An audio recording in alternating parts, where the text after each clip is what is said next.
Hey, all my Crimsonites, and welcome to the Crimson Cure channel, where we embrace our femininity, increase our womanly value, and celebrate our brothers. So join me on our feminine journey to learn, heal, and grow.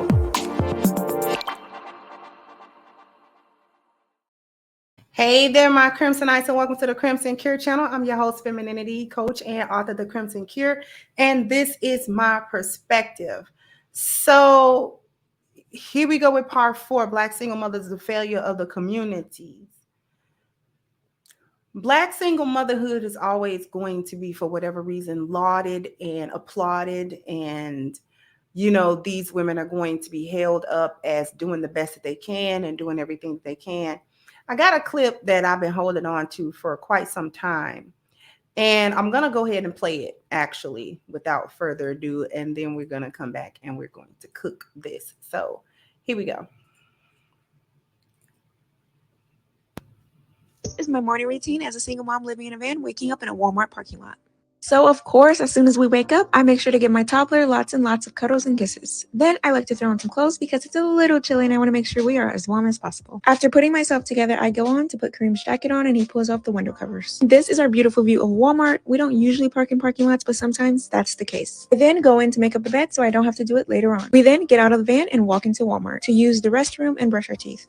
I do have a toilet in my van, but we are already sleeping in a Walmart parking lot, so we might as well utilize all of their services. Since I didn't need anything in Walmart, we were able to just run back to the van. And immediately I get started with cooking some breakfast. So then I set up my kitchen, which is the basic 2-burner propane stove. While I'm doing this, my toddler is usually watching his morning show on his iPad. Today we are making something very simple: sausage, pancakes, and hash browns per Kareem's request. But this is only a pit stop till we get to our next destination, so if you really like these morning routines and you want to see what we get up to next, follow along. This is my morning routine.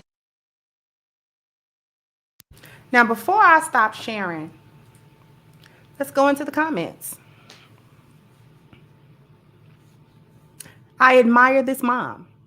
Suggestion: Mom, join your local YMCA. If you and your son are on Medicaid, your health insurance will cover the cost of membership.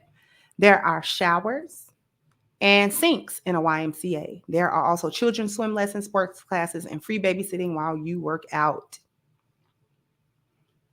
Rent now is outrageous. This mom, to me, is amazing. I give her so much credit for trying so hard to raise her child herself in rough times. And God bless her for being very brave. Woman with a very cute kid. I was a case manager for 4 years. I preferred this than placing a child in foster care. Children belong with their loving parents who are keeping them safe, happy, and healthy.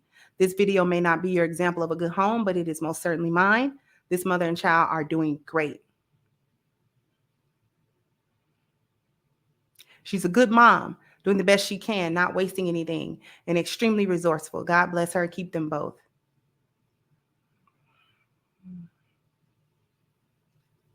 I'm sure there's nowhere else he'd rather be than with his mom. They're each other's home, no matter where they sleep at night.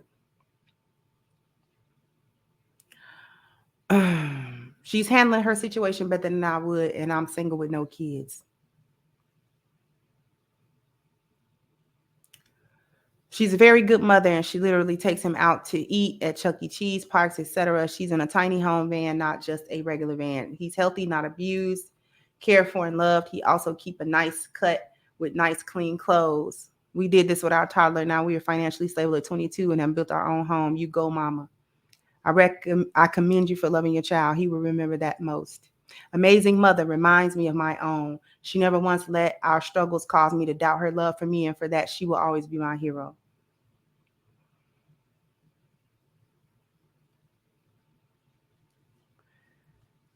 Before I stop sharing, let's go to the page.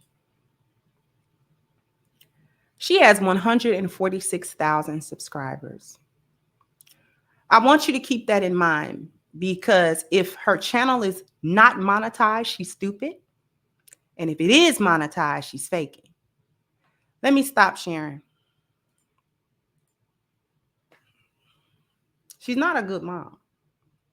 Either way, whether this van life is real or not, both situations make her look bad. It makes her look bad. See, she's allowed to post herself in a vlog type way. The fact that she's essentially homeless with a toddler. See, there's There's a difference between tiny home living and van life. See, a lot of times van life is something that you do when you don't have a choice but to live in your vehicle. And so you attempt to make that vehicle as comfortable as possible because you're going to be in it quite a bit because it doubles as your home. That's different from a tiny house, which is just an alternative type of house that you are living in. My question number one is, where's the dad? See, some people might actually think that he can't be reached. Maybe he can and maybe he can't, but maybe that's not by choice. We don't know the actual story, but there's no one who can at least take the child and have them in a more stable situation, because no matter how many times they applaud this mother, she's in a dangerous situation. She is alone, going wherever she can go with a child. She's prey. She's prey is what this is. And her child also becomes prey as well. Okay? Child becomes prey. They become vulnerable because there is no one that's looking out for them, no man protecting them, no male coverage. There's nothing like that. She's even filming the outside of the van. So if there is any issue, they see her license plate number and everything. It's not hard to track somebody down. It's not hard to find people because you're constantly on social media and you're constantly, in the public eye, especially when you are a social media content creator.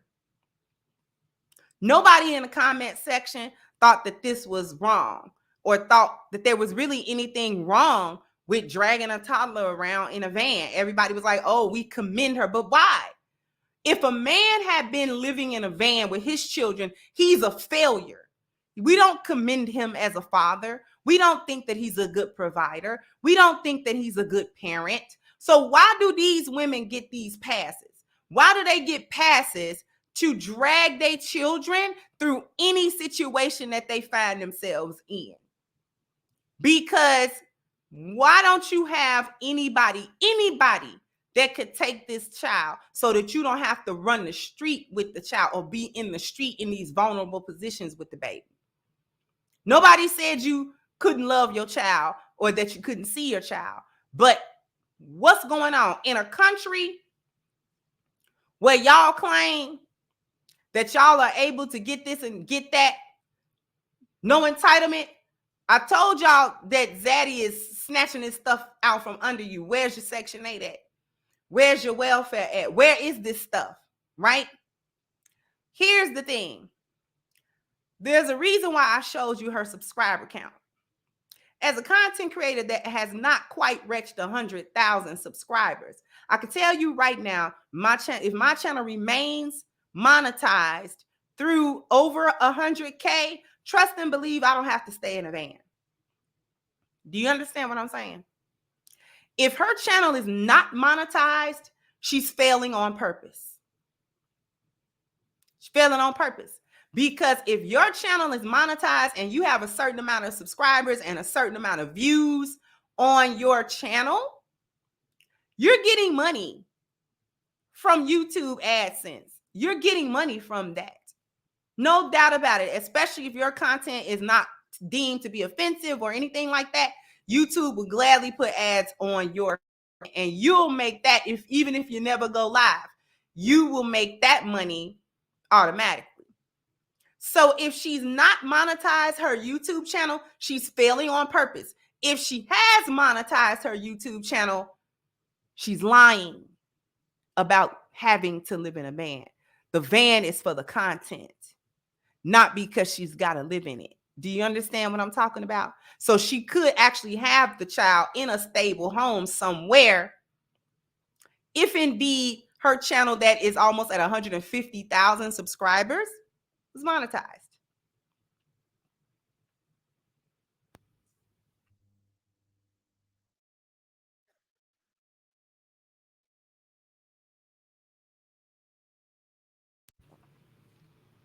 Excuse me. If her channel's monetized, she don't need to do that. She make enough money monthly off of YouTube alone that will provide enough money for rent and your basic needs somewhere. And you won't necessarily be living like a slouch. Especially if you've got those many subscribers and you're active on your channel and it's getting millions of views like them shorts are getting. You get money for them views. YouTube pay you per views. More views. That's why views are important. That's why engagement is important. Because YouTube is monetizing based on all of that stuff. Outside of any super chats or going live or anything that you may do like that. This is why the baby got an iPad. Do you understand what I'm talking about? Now, somebody could give them an iPad. They can go get a refurbished iPad, but they got one, which means that there's internet service somewhere. More than likely. See, stop playing with me, y'all. Stop playing with me. She's either failing for real or she's failing on purpose. Here's the other part of this. Black women get away with displaying their irresponsibility as parents without any backlash. How is it that you're able to be on social media and tell everybody that you are essentially homeless with a little child and everybody congratulates you for it? What is the world really coming to? This is why I'm saying it's a fail. What is she going to do when that little boy get older and need his privacy? Then what? Then what happens? What happens when that, because that ban is real temporary, whether you want it to be or not. What happens when he starts getting a little older? What happens then? Where do you go to get your back blown out? Because I guarantee that you are not celibate. So where do the babies stay when you going to get your back blowed out? See, we got to think about life. She's not celibate. I guarantee you that. Who watches the son while you do that, or do you take him with you? Why haven't you gotten in contact with the father? I'm sure you know who he is. I would hope that you know who he is and where he is. Why come you haven't said, hey, I'm having a hard time right now. Come get the baby. I cannot have my baby from pillar to post like this. I love him. I want him to stay with me, but I can't do him this way. I can't do him this way. Black mothers are so selfish. Y'all do anything to keep the kid with you, even if it hurt the kid, even if it damages the kid, even if it has an adverse effect on the kid. There are those in the comment section talking about he's not abused, well, he's all right. So he gets to get the bare minimum and everybody's got to applaud her for giving him less than the bare minimum in his life. And we should be happy that he getting that. Y'all get out of here with that. Y'all knock that off. Because this is what Black mothers like to do with their kids. While not everybody is living van life, there's a lot of y'all that are living from pillar to post and got them babies anywhere and everywhere. Unstable. Stability is important for the mental health and the well adjustment of a child. To be able to rely on a routine and rely on the basic necessities of their life being met for them until they're able to meet it for themselves. Y'all are despicable. And we wonder why we behind as a community, because we applaud despicable behavior like this and we say that she's doing a good job. She's not doing a good job. Because like I said, she's either failing for real or she failing on purpose. Either way, this is horrible. And that little baby got to just be part of it. Because if she faking, he can't do nothing about it. He's just a part of it. He just content. And if she not faking, he can't do nothing about it. He just part of it. He content.